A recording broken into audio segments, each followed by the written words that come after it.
graphic or a table. I should say graphic. Vâng, và cái phần ở giữa khung hình chúng ta có thể thấy đó là những cái số liệu của thế giới vào được cập nhật vào ngày 16 tháng 12 năm 2021. Đó là tỷ tử vong chết bởi Covid. This graphic actually we want to show to the Indonesian audience that the pandemic, the COVID-19 virus, have a great impact into our nation. Và cái này thì để giới thiệu cho tất cả những nhà phân phối ở Indonesia rằng là cái con số này, tức là để nói về cái việc mà dịch Covid nó ảnh hưởng cực kỳ nặng nề đến với đất nước Indonesia như thế nào. And all the audience, Indonesian audience, they need to understand the death cases because of COVID in the global rank, we are at the 8th rank. Và đặc biệt là cái tỷ lệ số tử vong của Indonesia là đứng top 8 trên thế giới về số lượng người tử vong. So after showing this graphic, the Indonesian audience should be now having a certain amount of understanding that this is a very serious case happening in Indonesia. Và để cho người dân của đất nước Indonesia hiểu được rằng là đây là một cái tình trạng rất là đặc biệt với đất nước, với người dân của Indonesia, một cái ca rất là nguy hiểm đấy. Yeah, and of course, for Vietnam, you might also getting the data, official data from your country or from your respective legal organization or something like that about the death case that happens in Vietnam. Và có thể là với một quốc gia thì chúng ta, đặc biệt là với Việt Nam, chúng ta có thể lấy những cái số liệu, những cái thống kê của Việt Nam để làm cái bài tương tự như bài của Indonesia đấy. Yeah, so your presentation can be related to the Vietnamese audience. Vâng, để những cái bài của chúng ta có thể là liên quan đến người Việt Nam hơn thì chúng ta có thể những cái số liệu thống kê, những cái bảng biểu để cho nó phù hợp với người Việt Nam hơn. And also don't forget that if you get any resources, official resources, put the resource on the slide so the audience can also know where do you get the resource. Vâng, và một cái điều rất là đặc biệt hơn đó là mọi người có thể chú ý đến cái phần dưới là người ta có cái source, tức là cái nguồn thông tin đó, thì chúng ta nếu mà có những cái nguồn chính thức ấy, chúng ta nên để đấy để tạo cái lòng tin hơn cho khách hàng hơn, để có chắc chắn đây là cái thông tin chính thống, được không ạ?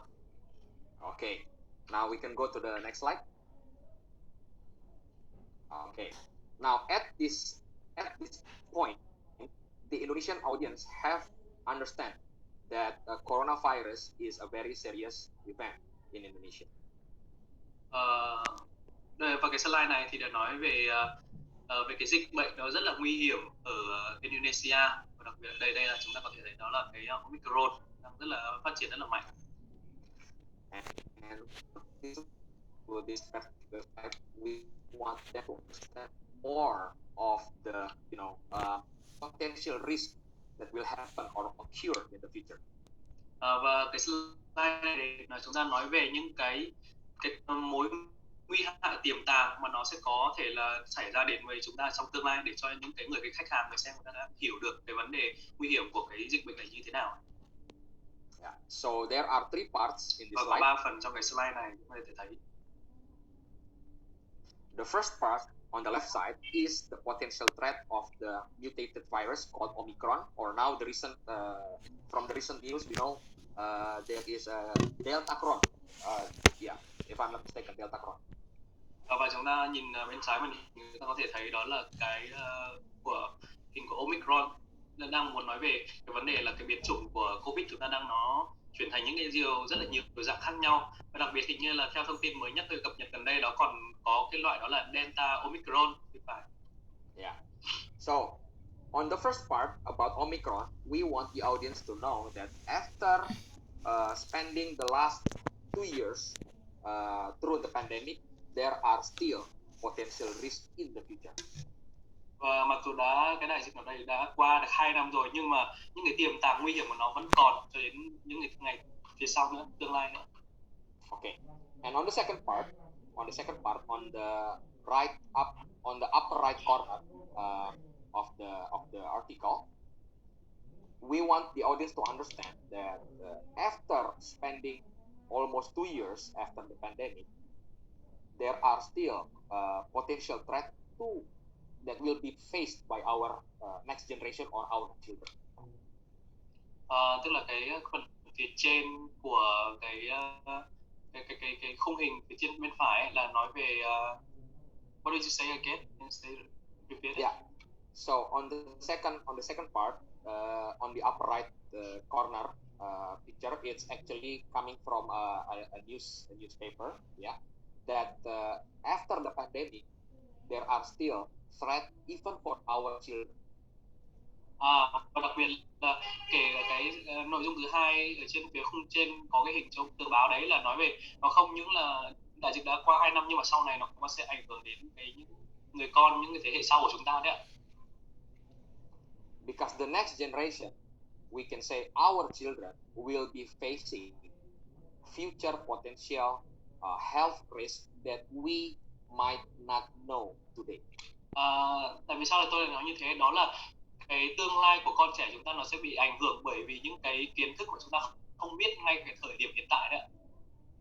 Yeah, which means as a parent we need to prepare for our children, for our next generation a better future. Đó là lý do tại sao mà chúng ta, đặc biệt là cái bậc phụ huynh, chúng ta nên hiểu biết hơn và để chuẩn bị cho con một cái tương lai nó tốt hơn đấy. Okay. And on the third part, you can see a news article on the right bottom of the picture. This is a news article that we want the audience to understand about the reason why is the death case because of COVID is very high in Indonesia. Và cái phần thứ ba là cái phần góc dưới phải màn hình, đó là một cái bài báo nói về tại sao mà cái lý do nào cái tỷ lệ tử vong do Covid nó lại tăng cao như thế. So based on this news article, nhìn đây, bạn này bạn đi học trường nào quốc tế thiên sư. Why is the death case of COVID is very high in Indonesia? It's because bây giờ con không chịu of học tiếng Anh, con the poverty, the high poverty rate in Indonesia, and the low level of education in Indonesia.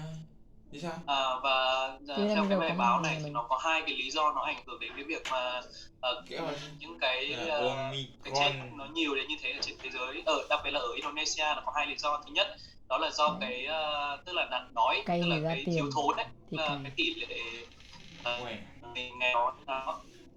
Thứ hai đó là cái nguồn dinh dưỡng của thực phẩm nó không có thể đủ để như kiểu là để tạo nên cái sức đề kháng trong cơ thể để có thể là phòng chống cái Covid này. Yeah. So after explaining this slide, the audience should now understand that in the future there are still potential health risks, and also the next generation will face lots of threat in the future, and also we need to fix and to to fix the poverty rate and also the low level of education in Indonesia. Và đặc biệt là thông qua cái slide này thì muốn nói lên một cái điều, đó là cái tiềm tàng của cái đại dịch này nó vẫn còn cho đến tương lai, và đặc biệt nó sẽ ảnh hưởng đến cái thế hệ sau của chúng ta. Vì vậy chúng ta phải sửa nó ngay từ ngay bây giờ để chuẩn bị cho những cái tốt hơn về tương lai sau này. Okay, now we go to the next slide. Okay, great. So this particular slide is actually explaining about the World Health Organization global survey that was held before pandemic. Thì cái này đó là cái mà quan sát của WHO về cái tình trạng sức khỏe của con người. So there are two parts. The left part, the left diagram. Nó sẽ có hai phần bên phải và phần bên trái. On the left diagram, we want the audience to understand that most of people in the whole world are in a sub-health condition. Vâng, và chúng ta nhìn phía cái biểu đồ của bên trái, chúng ta thấy là đa phần số lượng người ở trên thế giới này đang nằm ở cái mức là dưới ngưỡng sức khỏe đấy. Nói thế nào nhỉ? And as a presenter, we need to explain what nghiên cứu lại đi nhé. A sub-health condition. Nếu mà chúng ta là một người giảng viên thì chúng ta phải diễn giải cho họ hiểu được là cái mà dưới mức ngưỡng sức khỏe tức là như thế nào đấy ạ. Yeah. So a sub-health condition.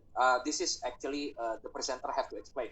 Sub-health condition is a condition where physically you are healthy but not emotionally, not spiritually healthy. tức là cái tình trạng dưới mức sức khỏe này có nghĩa là nó được định nghĩa như là về phần thể chất thì nó không có ảnh hưởng, nhưng mà về mặt tinh thần ấy nó thì bị ảnh hưởng rất là nặng.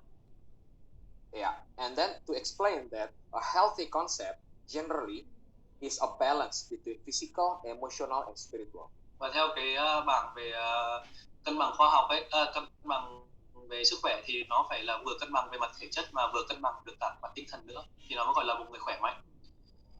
Yeah, and from the left diagram, we as a presenter, we can explain to the audience that 75% the people in the whole world are in sub-health condition.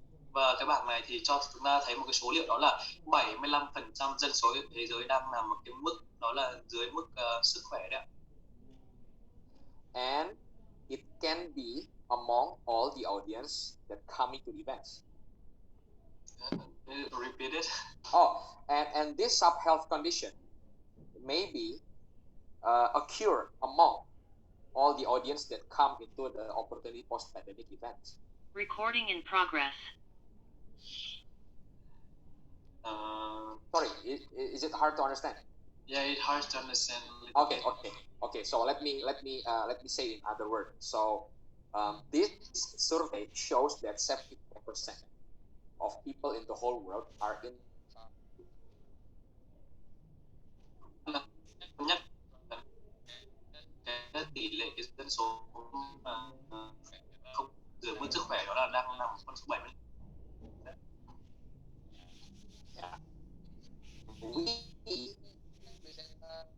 Audience can be also in the sub. Và đặc biệt là kể cả có thể là cả tôi và kể cả những người đang xem ở đây, và những bạn đang xem ở đây thì có thể đang nằm trong số 75% này. Okay, great. And only 5% only people in the whole world that actually in a healthy condition. Và chúng ta có thể nhìn thấy, tôi muốn nhấn mạnh đó chỉ có 5% mà thôi là số lượng người khỏe mạnh trên toàn thế giới đấy ạ.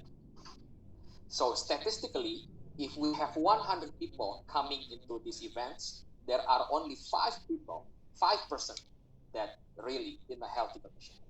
Vâng, ta có thể tưởng tượng như này, đó là cái hội nghị của chúng ta có 100 người đi, người trong số chúng ta là khỏe mạnh thôi. Yeah. So now the audience can understand that this is a very serious situation. Đây là tình trạng rất là điển hình hiện nay về khỏe.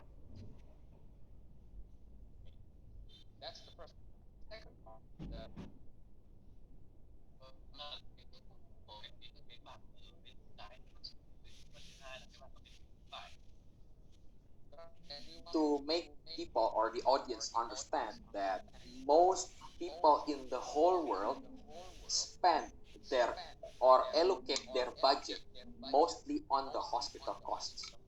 Cái bảng thứ hai này chúng ta có thể thấy đây là muốn nói lên một cái điều là đa phần hầu hết chúng ta đang dành số lượng tiền vào cho bệnh viện đấy. And that only 20% of people in the whole world that really allocate their budget on the illness prevention. Chỉ có 20% trong số chúng ta là sẽ sẵn sàng bỏ ra chi ra một cái khoản nào đấy để chúng ta gọi là bảo dưỡng và chăm sóc sức khỏe đấy, để phòng ngừa bệnh tật. And this is a very serious situation. Why? Because we know that prevention is better than.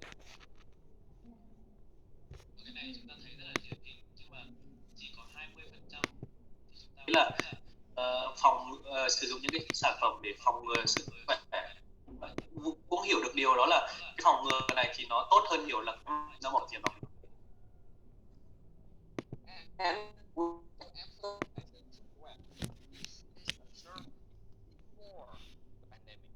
và tôi muốn nhấn mạnh rằng đây là cái tình hình trước đại dịch đấy. Which means, on the other words, after the pandemic, the survey result can be very different. Và đây là trước đại dịch, thì con số này có thể thay đổi rất khác đấy ạ. Và chúng ta sẽ đặt một cái ví dụ cho khách hàng đấy ạ.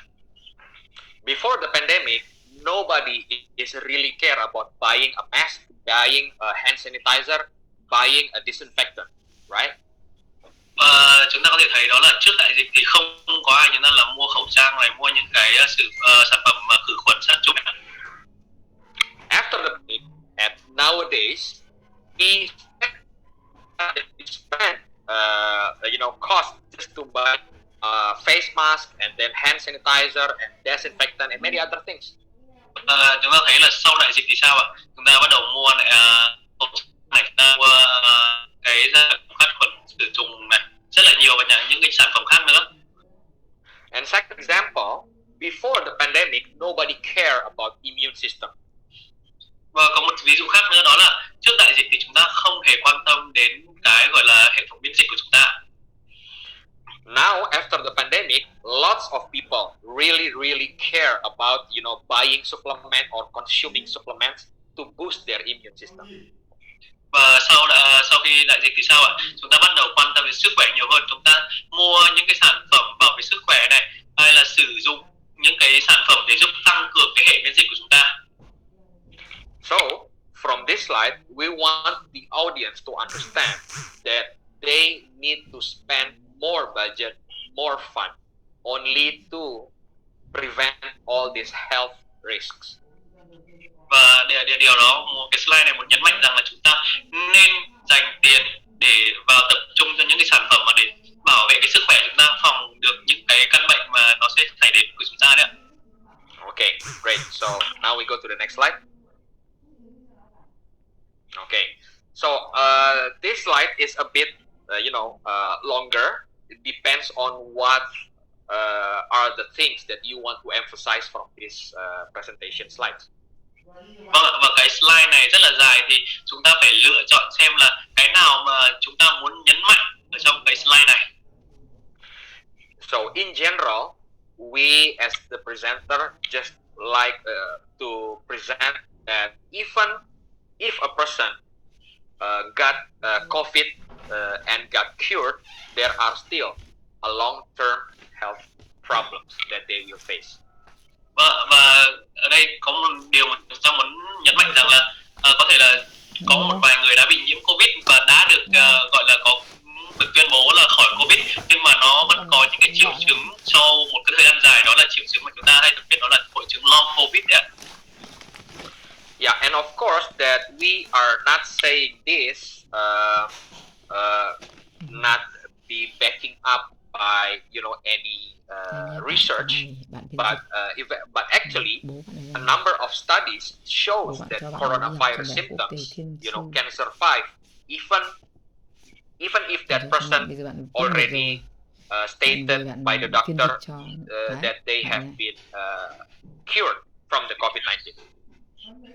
Tức là muốn nói rằng là có rất là nhiều nghiên cứu, có rất là nhiều cái số liệu đã chỉ ra rằng là kể khi mà chúng ta đã được bác sĩ bảo là đã tuyên bố khỏi Covid thì nó vẫn có những cái triệu chứng của vấn đề là bị nhiễm ấy, tức là sau một thời gian dài phía sau nữa thì nó vẫn có những cái triệu chứng như thế mặc dù chúng ta đã được tuyên bố là khỏi bệnh. So simply being said, a COVID-19 survivor will still facing these health risks. Có nghĩa là để mà nói rằng là cái Covid này nó sẽ vẫn ảnh hưởng đến sức khỏe của chúng ta về tương lai đấy. They will face problems in their body, in their head and brain, in their stomach and digestion system, chest and lungs, eye, mouth, nose, and even in their heart system. Vâng, và nó có thể ảnh hưởng đến là kể cả cơ thể chúng ta, dạ dày này, tiêu hóa này, đầu thần kinh này, ngực, phổi này, mắt, mũi, miệng, kể cả tim và kể cả hệ thống miễn dịch nữa này. And you can also give maybe an example. For me, I have a younger sister that have got the COVID-19 and get cured. She have this problem in the brain that like losing a bit of memory.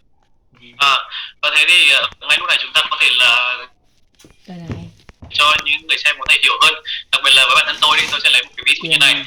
Tôi có một người em gái là em gái của tôi bị mắc cái Covid nhưng mà đã được chữa khỏi, nhưng sau đó thì lại có những cái dấu hiệu của việc mất trí nhớ tạm thời.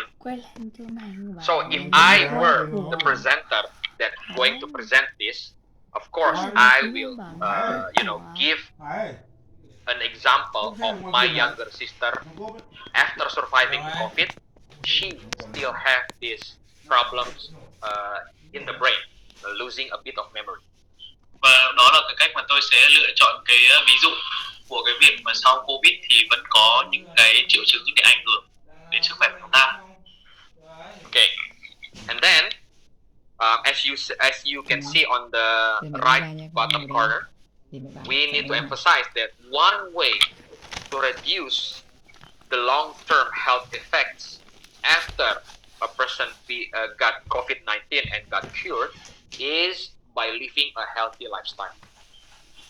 Tức là cái chúng ta có thể thấy là cái khung đỏ ở phía dưới là tôi muốn để ở đây, đó chính là một cái giải pháp để chúng ta có thể là phòng ngừa được căn bệnh COVID-19. Đó là thực hiện một cái lối sống khỏe mạnh, healthy đấy. What are the healthy lifestyle that a person that survived from COVID-19 should have? Và chúng ta sẽ đặt ra một câu hỏi là vậy cái lối sống lành mạnh nào đối với đặc biệt là những người đang mắc với căn bệnh Covid này và những người chưa mắc bệnh thì đó là gì ạ? We recommend exercise, healthy food, and also taking health supplement to boost their Đó là health. chúng ta tập thể dục, đó là chúng ta sử dụng thực phẩm lành mạnh, đặc biệt là sử dụng những cái loại thực phẩm để nâng cao cái hệ miễn dịch của chúng ta, nâng cao sức khỏe. Okay, so now we go to the next slide. Now, on this slide, we want the audience to understand that the first impact of the pandemic is on the health state. Và ở những cái slide phía trước thì chúng ta nói về cái việc mà Covid nó ảnh hưởng đến cái tình trạng sức khỏe của chúng ta như thế nào. And other than health state, the pandemic itself impact the economic growth of our nation. Và không những là nó ảnh hưởng về cái mặt là tình trạng sức khỏe, nó còn ảnh hưởng đến cái sự tăng trưởng của kinh tế của đất nước Indonesia đấy. So for Indonesian audience, they need to know that the economy of Indonesia at the year of 2020 was declining to minus figure. Và chúng ta có thể thấy ở đây thì người ta muốn đưa ra cho những cái người dân của Indonesia biết được rằng là cái tình trạng kinh tế của họ năm 2020 đã đạt cái mức là âm 2,7% đấy. So let's go to the next slide. Now, on this slide, we as a presenter, we want the audience to understand why that Indonesian economic growth is declining into minus figures. Và để slide này nó sẽ giải thích cho tất cả những người xem, đặc biệt là người Indonesia hiểu được rằng là cái lý do nào và tại sao cái tốc độ phát triển kinh tế của đất nước họ lại là giảm xuống âm 2,7%. So there are three parts in this slide that we need to explain for the Indonesian audience. Vâng, và có 3 phần trong cái slide này để chia sẻ với những người xem là những người dân của Indonesia. Yeah. The first part, that lots of business in Indonesia were shut down due to COVID-19. Cái phần đầu tiên ở bên trái đó là nói về cái việc trong cái đại dịch này thì rất là nhiều cái doanh nghiệp của nước Indonesia đã phải đóng cửa bởi vì đại dịch. Lots of small, medium business or enterprises cannot operate during the first period of the pandemic. Và đặc biệt là những cái người làm kinh doanh vừa và nhỏ thì là đã phải đóng cửa hết bởi vì cái đại dịch này. It's not because they do not want to open. It's only because that the government creates such a regulation and restriction to prevent the COVID-19 spreading widely in our country. Và tôi muốn nói rằng là đây không phải là vì họ không muốn mở cửa hàng của họ, mà vì cái chính sách, những cái luật pháp của đất nước họ để ngăn chặn cái việc mà COVID-19 có thể lây lan nhanh hơn. Yeah. So we can give, as the presenter for Indonesian audience, we can give an example such as like shopping malls were all closed because the government would not give a permission to a lot of crowd, to be concentrated into one places. Vâng, và đặc biệt là với người giảng viên mà muốn chia sẻ, đặc biệt là với những người dân của Indonesia thì muốn nói về ví dụ đó là những cái shopping mall đó, là những cái trung tâm thương mại ấy thì đóng cửa tại vì cái luật pháp của họ nó không cho phép được tụ tập đông người. And you can give the second example, like for tourism industry, travel and tourism industry, the government of Indonesia cannot permit, any traveling, traveling to other city due to prevent, because the government want to prevent the spreading of the COVID virus. Và đặc biệt là với đất nước Indonesia thì người ta cấm chúng ta di chuyển đến các tỉnh thành khác nhau. Đó là nó ảnh hưởng đến cái ngành du lịch và dịch vụ ấy. Now the second part is because lots of small, medium business or enterprises shut down because of the COVID, it creates a high unemployment rate. Vâng, và theo như cái phần đầu tiên chúng ta đã thấy được rằng là cái việc mà những cái doanh nghiệp vừa và nhỏ đóng cửa thì nó sẽ gây nên một cái tình trạng, đó là gì ạ? Tỷ lệ thất nghiệp gia tăng rất là cao. In the middle part of the presentation slide, we want the Indonesian audience to understand that the unemployment rate in Indonesia is reaching the highest on August 2020. Cái slide thứ hai, cái khung hình giữa ấy, là đang muốn nói về cái tỷ lệ thất nghiệp của Indonesia là lên đến mức cao nhất luôn, là 9.77 vào năm 2020. Yeah. So on the third part, on the right part of the slide, we want, as the presenter, we want them to understand why the unemployment rate is very high. It was because of many layoffs happening in Indonesia during the pandemic. Và cái phần cuối cùng là phần bên phải màn hình thì đang nói về những cái nguyên do tại sao là cái tỷ lệ thất nghiệp nó gia tăng cao như thế, bởi vì nó có rất là nhiều cái nguyên do sau đấy. So we can say as well that lots of people are losing their jobs. Và hiện nay thì rất là nhiều người đang thất nghiệp và mất cái công việc của họ. And then the consumption rate is decreasing. Và cái lượng tiêu thụ sản phẩm nó sẽ giảm xuống rất là nhiều. The buying power also decreasing. Và cái lượng sức mua của họ thì cũng sẽ giảm rất là nhiều. And finally, it creates economic decline in Indonesia. Và đó là lý do tại sao mà cái tốc độ phát triển kinh tế của Indonesia lại giảm xuống nhanh như thế. Yeah.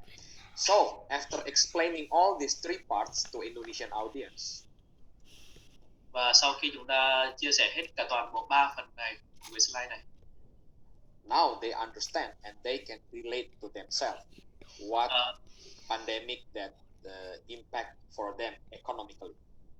Và cái slide này muốn cho cái người xem thấy được rằng là nó có thể là liên quan đến bản thân mình, để người ta nhìn thấy, có thể là thấy họ sẽ có thể là họ đang ở trong cái tình trạng này. Okay, let's go to the next slide. Now on this slide, after we explain to the Indonesian audience that they are facing a health risk and a wealth risk because of the economical decline. Và sau khi chúng ta đang chia sẻ về cái việc là cái đại dịch này nó có thể ảnh hưởng đến về cả mặt sức khỏe và cái mặt kinh tế của đất nước Indonesia như thế nào. Now we are asking to the audience. It's like simply being said. We put a questions of facing this situation. Is your life facing a crisis? Và chúng ta sẽ đặt những cái câu hỏi về cái cách mà chúng ta sẽ đối mặt với cái đại dịch này như thế nào. There might be people or audience that feeling worried about wealthy. Và sẽ có những cái những người khách hàng, người ta sẽ lo lắng về cái phần mặt kinh tế. There might be also people or audience that worries about healthy. Và sẽ có những khách hàng mà người ta sẽ lo lắng về cái phần mặt sức khỏe nhiều hơn. And the bad part is there are maybe people worrying about wealth and health. Và chắc chắn là sẽ có những người sẽ lo lắng về cả phần kinh tế lẫn là cái tình trạng sức khỏe của họ. So it's important for the presenter on this slide to explain and dig more deeper with empathy. Tức là để người giảng viên người ta có thể hiểu được là trong cái khán phòng đấy người ta đang đối tượng người xem là người nào để người ta nhấn mạnh vào cái phần nào cho nó phù hợp hơn với cái chương trình đấy. We can also say that we are facing this crisis together, them, the audience, and also me as the presenter. Ở đây tôi muốn nói là để chúng ta tạo nên một cái sự đồng cảm giữa những người chia sẻ và người nghe, đó là chúng ta, tôi và bạn đều đang đối mặt với cái đại dịch này, với những cái khủng hoảng này. And now, from this slide, the audience should have like, a feeling of, yes, we are in this together. Và để qua đó thì tạo nên có một cái sự kết nối giữa cái người giảng viên và người nghe, đó là chúng ta cùng nhau sẽ chống lại cái đại dịch này, chống lại những cái khủng hoảng này. Okay, now we go to the next slide. Okay, so before the pandemic, maybe we have lots of high hopes, dreams that we want to achieve. Và chúng ta có thể thấy là đây là khi mà chúng ta ở trước cái đại dịch ấy, chúng ta có rất là nhiều cái ước mơ, đúng không ạ? We can ask the audience, raise your hand if you want to have a dream of house and car, family happiness, parents happiness, etc., etc. Và chúng ta sẽ đặt những cái câu hỏi giao lưu ở cái phần này, đó là ai trong số chúng ta đang muốn có nhà và có xe ạ? Yeah. And also as the presenter, you can also like tell a story that I, as the presenter, even wants to have a dream house, dream car, and I also want to have a bigger income in the next future, something like that. Và chúng ta có thể là kể người giảng viên chúng ta sẽ hòa đồng với chứ là kể cả bản thân tôi cũng sẽ có những cái ước muốn là tôi sẽ muốn được nhà, tôi sẽ muốn được xe này, tôi sẽ muốn được rất là nhiều thứ khác nữa. Yeah. So as the presenter we have to say this because we want to create engagement, we want to create chemistry with the audience. Và đó là lý do tại sao tôi nói là người giảng viên chúng ta phải là người nói, tại vì để tạo nên một cái sự kết nối giữa cái người giảng viên và cái người nghe. Okay. Now, you go to the next animation. And then we can say to the audience that now the pandemic have come for the last 2 years. Go to the next animation. Vâng, và sau khi mà đại dịch đến đã qua được 2 năm rồi đó. So the animation have gone, right? So at this point, no, back to, okay.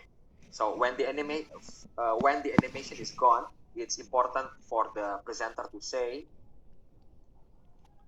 Và cái này là một vài cái về kỹ thuật về PowerPoint, tức là sau khi mà cái đại dịch nó đến ấy, thì tất cả những cái ước mơ của chúng ta đã bị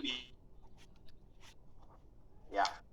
The presenter can say, after the pandemic, after facing the pandemic for the last 2 years, maybe we have lost our hope, maybe we have lost our confidence to achieve those dreams. Vâng, và đặc biệt đó là sau cái đại dịch ấy, thì chúng ta có thể sẽ mất những cái ước mơ của chúng ta, những cái hy vọng của chúng ta để mất những cái mục tiêu để đạt được những cái mà chúng ta mong muốn bởi vì dịch bệnh. And maybe this is the presenter saying, and maybe we are so pessimistic, we have facing uncertainty. Are we going to achieve dreams? Và chúng ta đang phải đối mặt với đại dịch này thì những câu hỏi là liệu chúng ta có thể là đạt được những cái ước mơ hay không bởi vì sau cái đại dịch này. Yeah, okay. So on this slide, what we are doing as the presenter is not only we want to call back all those dreams. Và cái slide này muốn nói rằng là không chỉ là mong muốn để mang lại cho khách hàng biết được rằng là chúng ta sẽ khơi gợi lại những cái ước mơ trước đấy cho họ. But they need to know as well that facing this pandemic, it creates an impact of uncertainty, fear, pessimistic about achieving those dreams. Và còn phải giải thích cho họ được cái điều là chúng ta phải hiểu được cái sự khi mà đối mặt với dịch bệnh này thì nó sẽ gây ra rất là nhiều những cái nỗi lo sợ này, những cái khủng hoảng sau này bởi vì sau dịch bệnh ấy. Okay, now we go to the next slide. Okay, now this Mục tiêu của bạn is là gì đấy? what I call three important questions. Các Đây bạn là ghi cái chú phần mà rồi, tôi viết gọi được nó là đồng ba hồ cái tinh tinh. câu hỏi quan trọng nhất của chúng ta ngay tại thời điểm này. So after Đừng the tinh tinh audience ở một realize that they are facing their fear, they Rồi are tập trung là facing hãy phải ghi chép vào. uncertainty, are facing their pessimistic feeling about achieving the dreams. Cho những người xem hiểu được rằng là họ phải đối mặt với những cái gì này, những cái lo sợ, những cái khủng hoảng này, những cái nỗi niềm mà người ta không làm được cái ước mơ của họ. Định hướng con tốt này. We are asking, what is your Trẻ con solution? là biết gì đâu. Và sau đó chúng ta sẽ đặt ra một câu hỏi, đó là cái giải pháp hiện tại của bạn sẽ là gì? Secondly, what do you want? Và thứ hai đó là chúng ta đặt câu hỏi đó là bạn muốn gì? And the third question is very important. Do you want your dreams back? Và cái thứ ba cũng không kém phần quan trọng, đó là muốn nói về bạn có muốn những cái ước mơ của bạn nó quay lại hay không? And on the third questions, the presenter can, build such an engagement with the audience by asking, please raise your hands if you want your dreams come back. Và chúng ta có thể là ở cái câu hỏi số 3 thì chúng ta có thể giao tiếp với những người xem, đó là hãy giơ tay nếu như bạn muốn những cái ước mơ của bạn quay trở lại đó. Now, go to the next slide. Now, this is actually the fourth question, but it's only like repeating from the three questions. Đây là cũng có thể gọi là câu hỏi số 4, nhưng mà đây là cái phần nhắc lại của ba câu hỏi phía trên. It's like recall all the dreams back to their mind, to their heart. Là chúng ta sẽ nhớ lại cho họ những cái ước mơ mà họ đã mong muốn. And the presenter can emphasize by asking this question: do you still want to make your dreams come true? Và người giảng viên sẽ nhấn mạnh lại một nữa, đó là rằng là các bạn có muốn biến cái ước mơ của mình trở thành sự thật hay không? And also the presenter can say that if I have an opportunity to make your dreams come true, would you like to hear more? Và bây giờ thì người giảng viên sẽ đặt ra một câu hỏi: nếu như bây giờ tôi có một cơ hội sẽ có thể biến ước mơ của bạn trở thành sự thật, thì bạn có muốn lắng nghe không? Okay, so before we go to the next slide, this is a very important, it's like you need to understand that lots of dreams maybe flew away because of the pandemic, right? Và cái điều này rất là quan trọng trước khi chúng ta chuyển sang slide tiếp theo. Tại trước đó chúng ta đang nói về cái phần là chúng ta đã mất những cái ước mơ của mình bởi vì cái đại dịch này. So before the pandemic, the dreams and the hopes are on their top of mind and are at the bottom of their heart. Và tại vì trước khi đại dịch ấy, thì những cái ước mơ, những cái mong muốn của họ luôn ở những cái đầu tiên ở trong cái đầu họ suy nghĩ đến. And after the pandemic, those dreams, those hopes is like buried, it's like dead, buried because of the pessimistic, the fear and the uncertainty. Và sau đại dịch thì những cái ước mơ, những cái mong và những cái hy vọng đó nó đã bị mất và thay thế bằng những cái nỗi sợ này, những cái sự sợ và đối mặt với những cái khủng hoảng. So as the presenter, it's very important that you, with empathy, you recall all that dreams it's like rising from the dead and become again the top of their mind and their heart. Và cái điều này rất là quan trọng, đặc biệt đối với người giảng viên, đó là chúng ta phải khơi gợi lại được cái ước mơ cho khách hàng, phải hồi sinh nó từ cái chết trở về để làm sao cho họ thắp sáng lên cho họ một cái hy vọng về những cái ước mơ. Okay, so before we really go to the next slide, the presenter can say, so today I would like to introduce you to. Và đến lúc này thì chúng ta có thể đặt một câu hỏi là, và bây giờ tôi sẽ muốn giới thiệu cho bạn. Go to the next slide.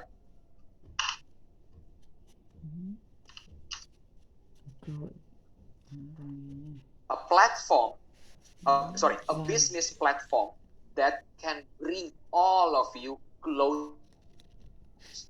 Tức là cái đoạn này là cái đoạn kết nối, cái câu hỏi kết nối giữa cái phần slide trước và slide sau, để chúng ta đặt câu hỏi là liệu bạn có sẵn sàng để nghe tôi giới thiệu về một cơ hội, về một cái nền tảng mà sẽ giúp bạn có thể khơi gợi lại được những ước mơ của bạn và hiện thực nó thành hiện thực.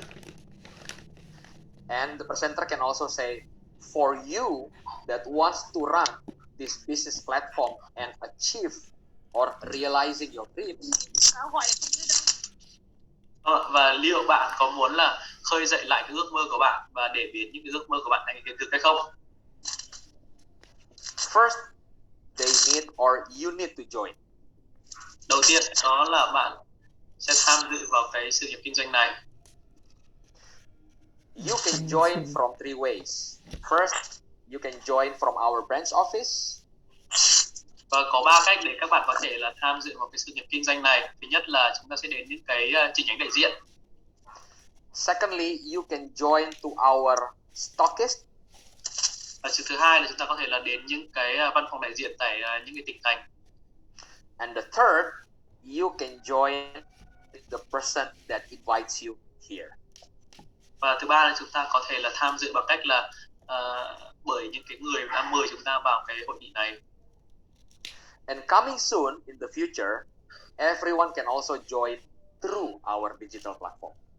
Và trong tương lai sắp tới thì chúng ta sẽ tham dự vào cái sự nghiệp kinh doanh này chỉ bằng những cái nền tảng mạng xã hội đấy ạ, công nghệ đấy ạ. Okay, now so start from this point until the end of the slide. This is like a never stopping process of introducing PNs as the business platform. Và từ cái thời điểm đến bây giờ cho đến về sau thì chúng ta đang gọi là giới thiệu về cái cơ hội sự nghiệp thiên đấy ạ. So in this slide, we want to make the audience understand that this platform is easy to join and also provide the opportunity to change their life by achieving those dreams. Và cái slide này muốn nhấn mạnh rằng là từ đây thì khi mà các bạn tham gia vào cái sự nghiệp kinh doanh này thì có thể là thay đổi cuộc đời bạn và có thể là hiện thực hóa cái ước mơ của bạn đấy ạ. Okay, now we go to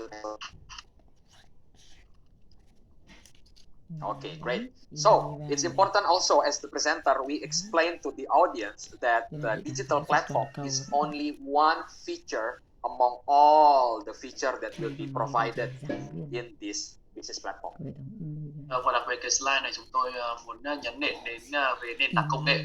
Và khi có cái nền tảng công nghệ này nó sẽ tích hợp được rất là nhiều cái hữu ích, những cái mảng mà chúng ta có thể là chỉ cần vào cái app này là sẽ có được rất là nhiều cái tính năng.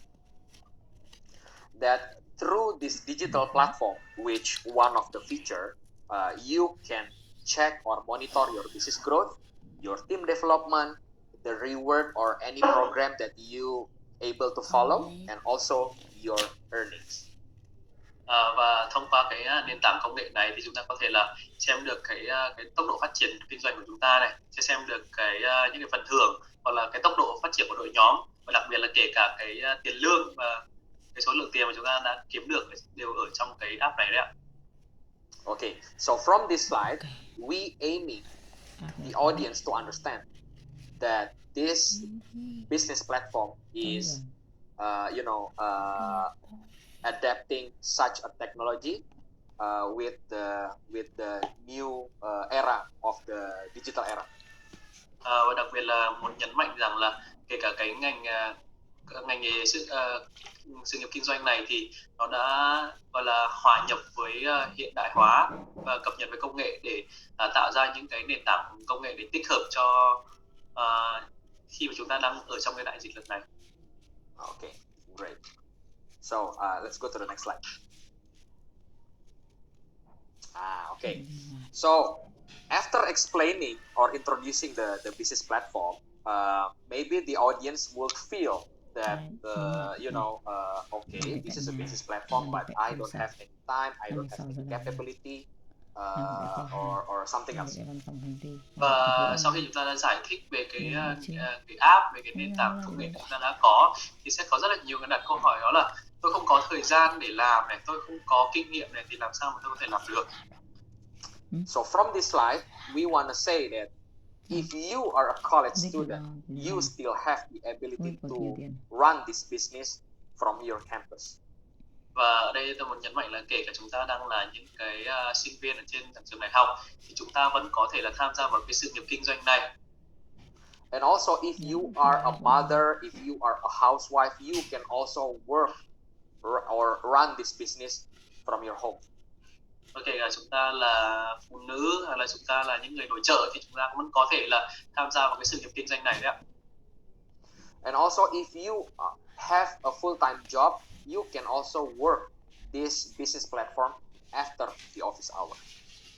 Và kể cả bạn là nhân viên văn phòng thì bạn có thể tham gia với sự nghiệp kinh doanh này và làm nó sau cái giờ làm việc chính đấy. And if you want to work, you can choose to work at our stockist, at our branch office, or maybe if distance is a problem for you, you can decide to work through online. Và kể cả là bạn có thể làm rất là linh động ở đâu, bạn có thể làm ở văn phòng đại diện này, bạn có thể làm ở chi nhánh công ty, và kể cả bạn bây giờ thì chúng ta đang là làm việc online, đúng không ạ?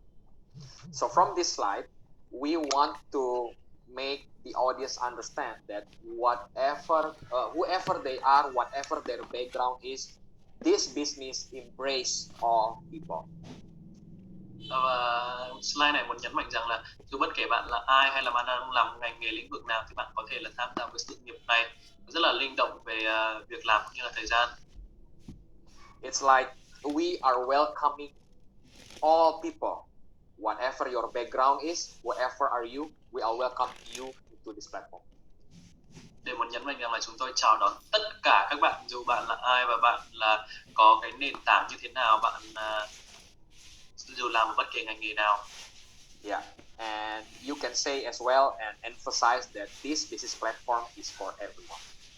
Chúng ta sẽ nhấn mạnh rằng là nền tảng công nghệ này nó sẽ dành cho tất cả mọi người đấy ạ. Okay, great. So we go to the next slide.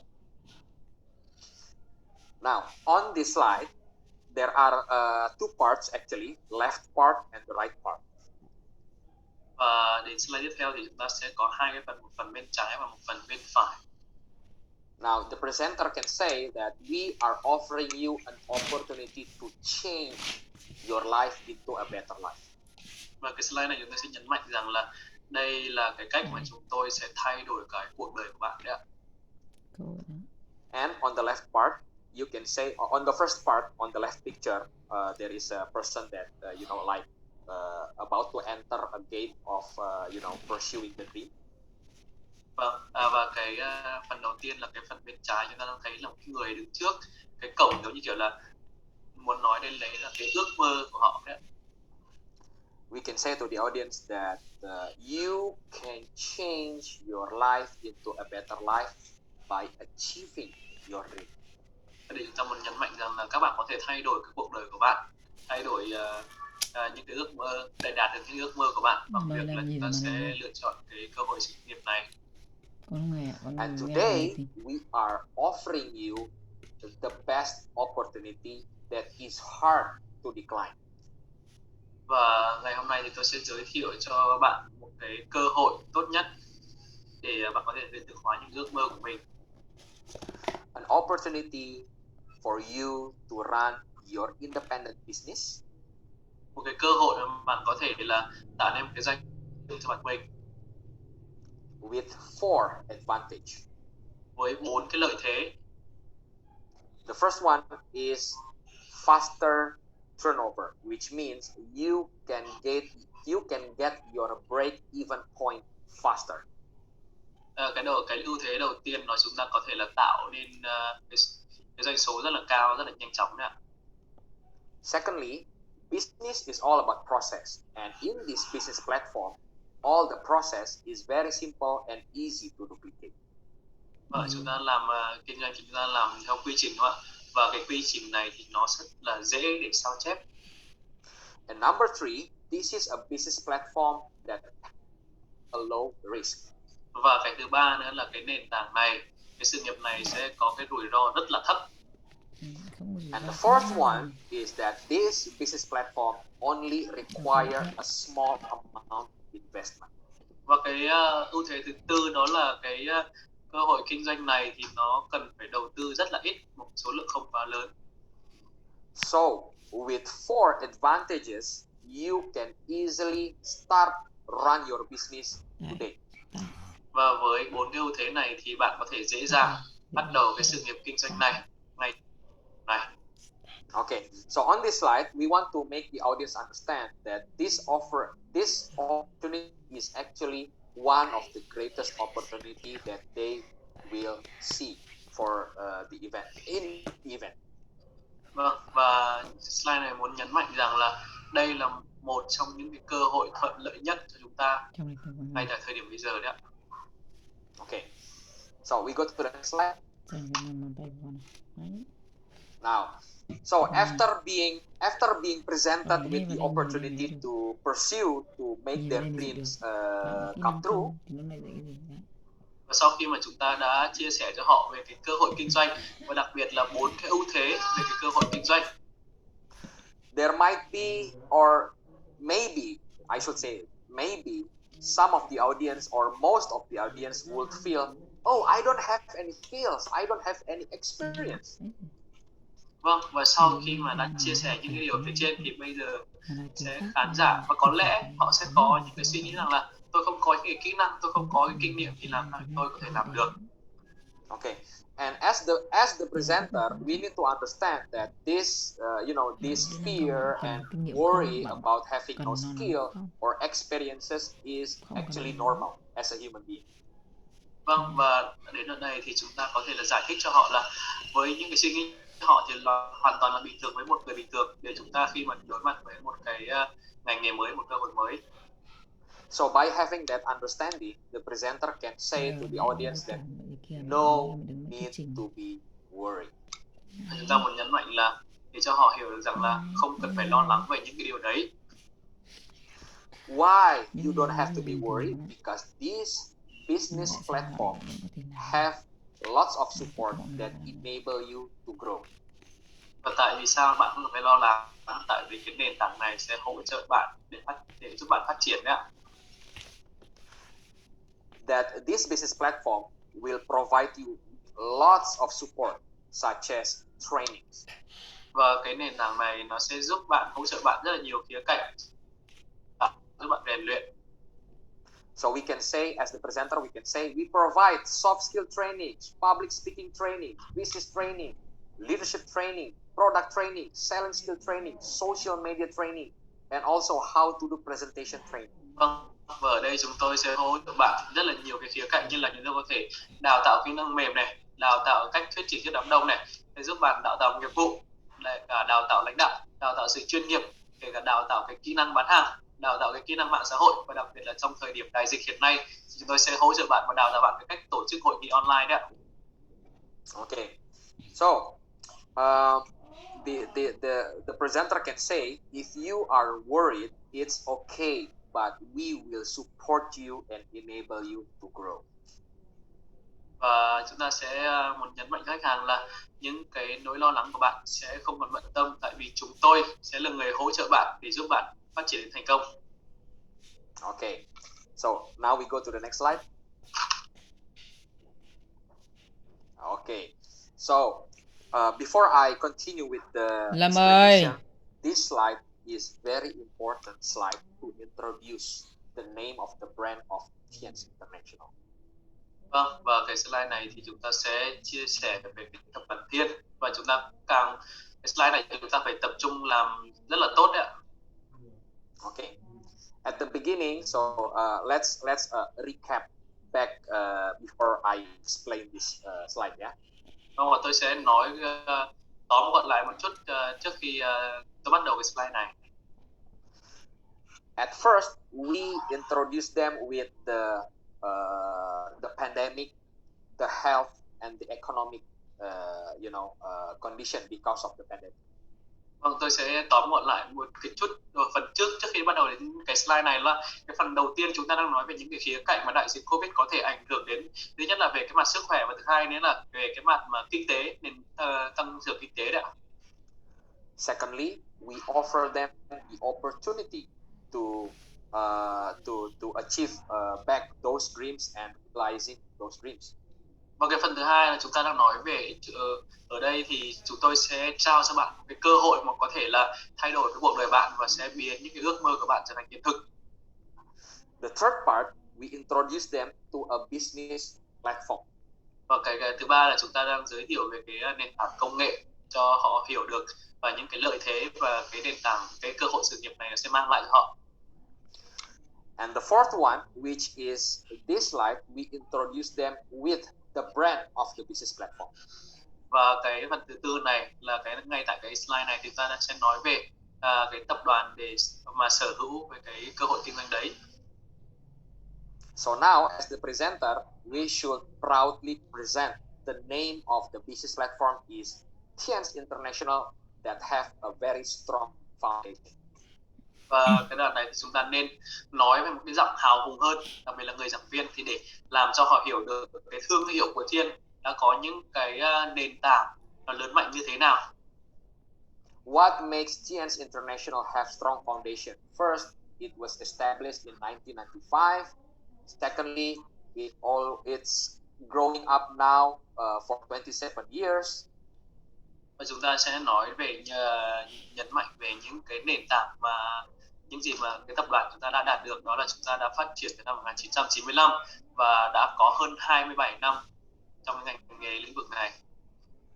Number three, it has more than 110 branch office in the world. Và thứ ba là chúng ta đã có văn phòng chi nhánh tại hơn 110 quốc gia. And number four, this is important. As the presenter, you need to highlight that there are more than 46 million families around the world that have run this business and have a better life.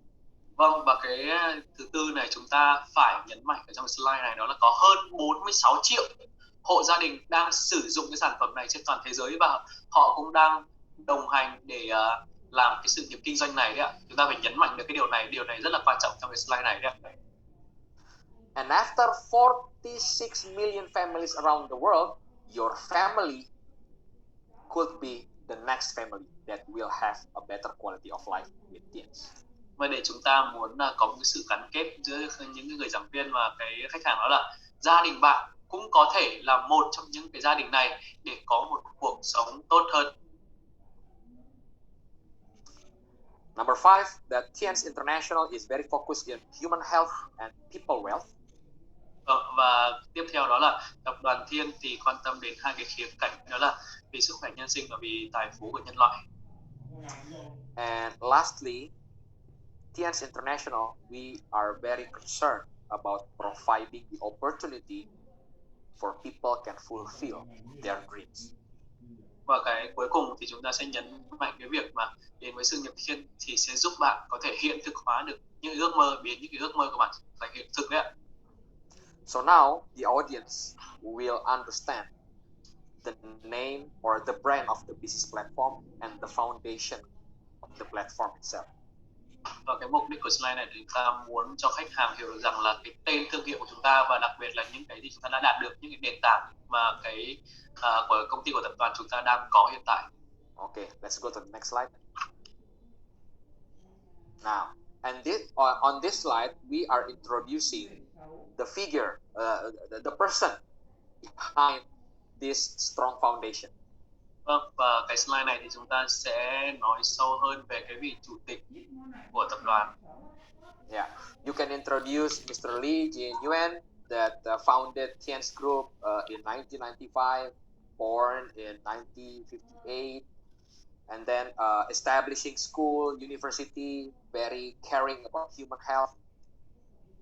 Và chúng ta có thể là nói về qua một vài cái thông tin về ngài chủ tịch của tập đoàn TIANS, ngài Lý Kim Nguyên, sinh năm 1958 và đặc biệt là sáng lập ra cái tập đoàn Thiên vào năm 1995. Và bây giờ thì Thiên đã có thành lập cả những cái học viện và những cái đại học riêng Thiên nữa.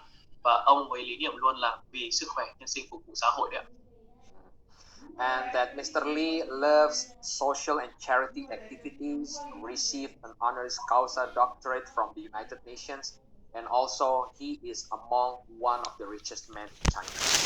Và đặc biệt là ngài luôn thích làm những cái hoạt động xã hội và từ thiện, và rất là vinh dự là ngài đã được nhận bằng tiến sĩ honoris causa của Liên Hợp Quốc đấy ạ. Và một điều cũng không kém cạnh cái phần quan trọng đó là một trong những cái người giàu nhất của Trung Quốc đấy ạ.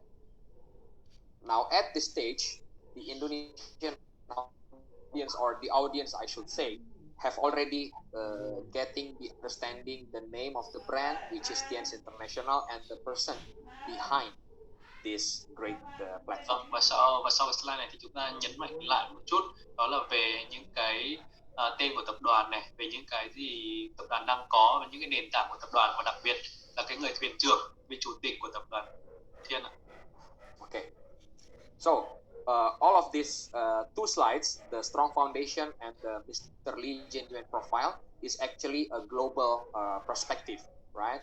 So on the next slide, we are going to explain to them how about TNs in Indonesia. Và vừa rồi hai slide vừa chúng ta nói về công ty và nói về vị chủ tịch, và cái thứ ba nữa chúng ta sẽ nói về đặc biệt là TNs ở Indonesia. Okay, now let's go to the next slide. Now, okay, so before I explain, this is the the fact figure for TNs in Indonesia. It should be different from the TNs in Vietnam. Vâng, ở cái slide này thì nói về TNs Indonesia thì có thể sẽ khác một chút hơn là TN của Việt Nam. Yeah. So you can adjust with the fact and figures based on the fact of TNs in Vietnam. Và ở cái slide này chúng ta có thể thay đổi với những cái thông số của Việt Nam để phù hợp với đối tượng người xem hơn. Yeah. So for the Indonesian audience, the presenter will explain that TNs is already here for 21 years in Indonesia.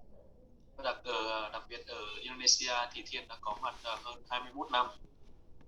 Have 6 branches in the main island.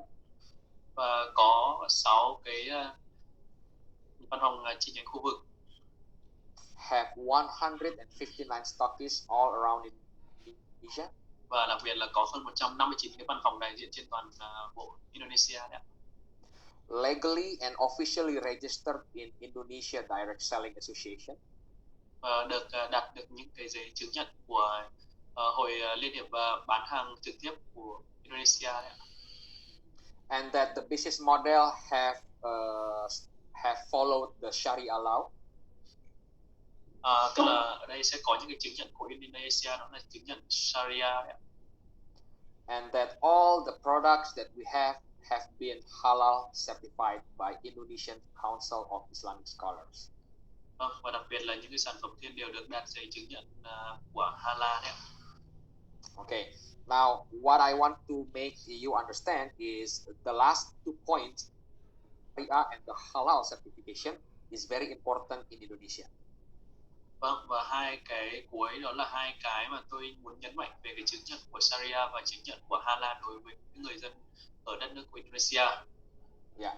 Why Sharia and halal is very important in Indonesia is because most of our people, most of our population is Muslim.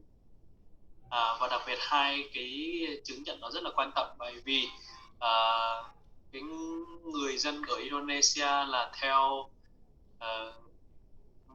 cái đạo là Muslim. Yeah. So actually 90% of our population are Muslims. Và đặc biệt là hơn 95% dân số của Indonesia là người Hồi giáo. Okay. So as the Indonesian presenter, I will emphasize in the last 2 points of Sharia and halal, of course. Và đặc biệt là với tư cách là người giảng viên của Indonesia thì tôi sẽ nhấn mạnh vào hai cái chứng nhận cuối cùng. Yeah. So for you, Vietnam management, you can also, bring all the facts and figures and also emphasize what are those things that is very important for your audience. Vâng, và đặc biệt là với chúng ta là người Việt Nam thì chúng ta có thể là tìm hiểu và để xem là những cái chứng nhận nào sẽ phù hợp với người nghe, đặc biệt là với đối tượng người nghe là người Việt Nam. Okay, great. So now we go to the next slide. Okay. So, we have presented them the opportunity, the brand, the Lâm name of ơi, the anh Thắng company. ơi. Vâng, và chúng ta vừa rồi là chúng ta đã giới thiệu về cái tên của cái thương hiệu của chúng ta. And now we bring audience to understand that at Tiens, we have two keys of having a better quality of life. Và ở đây chúng ta sẽ giới thiệu là đến với tập đoàn Thiên sẽ có hai chìa khóa trao tặng cho chúng ta. Đó thứ nhất là chìa khóa về sức khỏe. The first key is the health philosophy. Chìa khóa thứ nhất đó là sẽ giúp chúng ta giải quyết những cái vấn đề về sức khỏe ạ. Okay. So after this slide, I want you to understand that we will bring the audience to understand the health philosophy or the health perspective from Tiens. Và cái này tôi muốn nhấn mạnh được là cái người giảng viên sẽ truyền đạt được cho người xem đó là cái lý niệm sức khỏe của tập đoàn Thiên nhé. Okay, let's go to the next slide.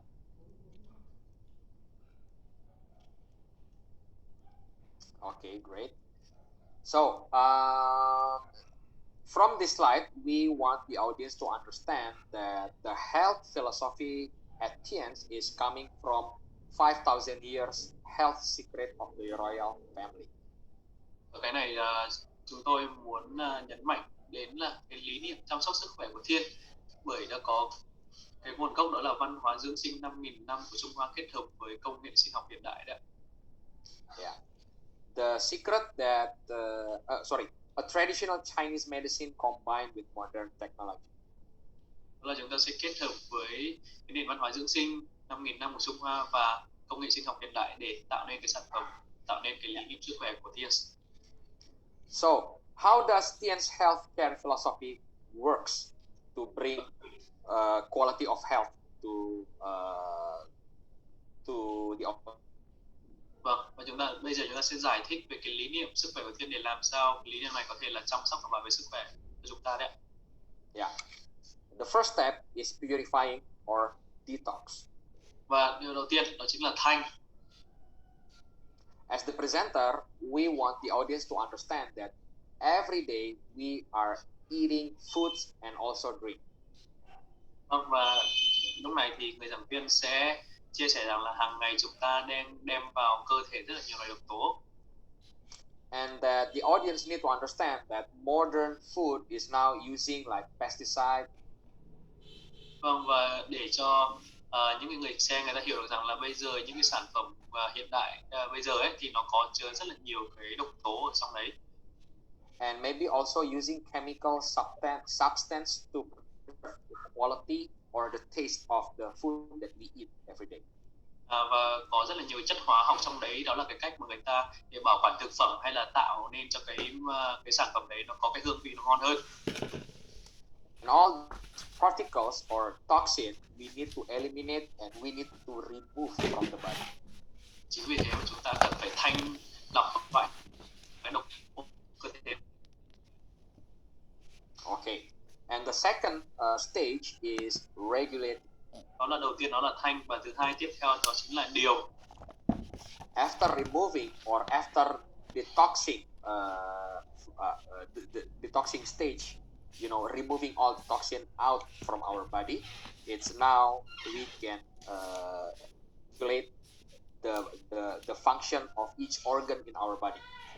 Vâng, và đầu tiên là chúng ta thanh lọc và loại bỏ tất cả các loại độc tố trong cơ thể của chúng ta. Thì điều thứ hai rất là quan trọng đó chính là phải điều hòa những cái chức năng của lục phủ ngũ tạng ở trong cơ thể. At this second stage of regulating, we can achieve the